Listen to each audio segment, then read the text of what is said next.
அடமெண்ட்டான ஒருத்தர். ஒரு ரஷ்யாவில் ஒரு சின்னதாக ஒரு ஒரு ஒரு ஆக்சிடென்ட் மாதிரி ஒரு குட்டியாக நடந்தும் போது வந்து நாங்கெல்லாம் பயந்து. ஆக்சிடென்ட்? ஆமாம், ஒரு பைக்கில் ஒரு சின்ன ஒரு சேஸ் எடுக்கும் போது வந்து ஒரு சின்னதாக அடிபட்டுச்சு. அதுக்கப்புறம் அது எப்படி பெருசாச்சுன்னா வந்து நாங்கள் ரஷ்யாவிலேருந்து திரும்ப வரும்போது வந்து எலெக்ஷன்ஸ்க்காக வந்து ஓட் போடணும்னு சொல்லிட்டு அவங்க வந்து கரெக்டாக அதுக்கு முன்னாடி வந்து அவரோட போர்ஷன் முடிச்சுட்டு அனுப்பிச்சிடணும் அப்படிங்கிறது தான் பிளான். கரெக்டாக கடைசி நாளுக்கு முன்னாடி நாள் வந்து சின்னதாக ஆக்சிடென்ட் ஆயிடுச்சு.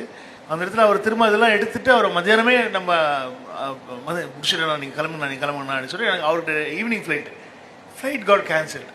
அவர் எலெக்ஷனுக்கு வரணும்.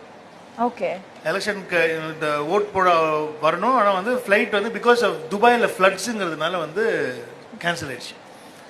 இமீடியட்டாக என்ன பண்ணார் அவரே வந்து அந்த ஏரோஃப்ளோட்டுன்னு சொல்லிட்டு ரஷ்யா ஃப்ளைட் வந்து இட் கோஸ் டு டெல்லி. அந்த ஃப்ளைட்டு பிடிச்சி டெல்லிக்கு போயிட்டு டெல்லியில் டொமஸ்டிக் ஃப்ளைட் மாதிரி இண்டிகோக்கு மாதிரி அங்கேருந்து சென்னைக்கு வந்து அடுத்த நாள் ஓட்டு போட்டார். ஓ, அது சிட்டிசனாக என்ன பண்ணணுமோ அது நான் பண்ணணும், அது இல்லைன்னா தப்பாக இருக்கும் நம்ம அந்த மாதிரி சொல்லிட்டு he came down, he came back and he did that. அவ்வளோ பெயினில் அது வந்து அந்த ஓட்டு அது வெளியில் தெரிஞ்சிருக்காது. அந்த ஓட்டு போடும்போது அந்த கையை பார்த்துட்டு அதில் சின்ன ஸ்க்ராச்சஸ்லாம் இருந்து நிறைய பேர் ஃபோட்டோ எடுத்து அது போட்டாங்க. But hats off to him.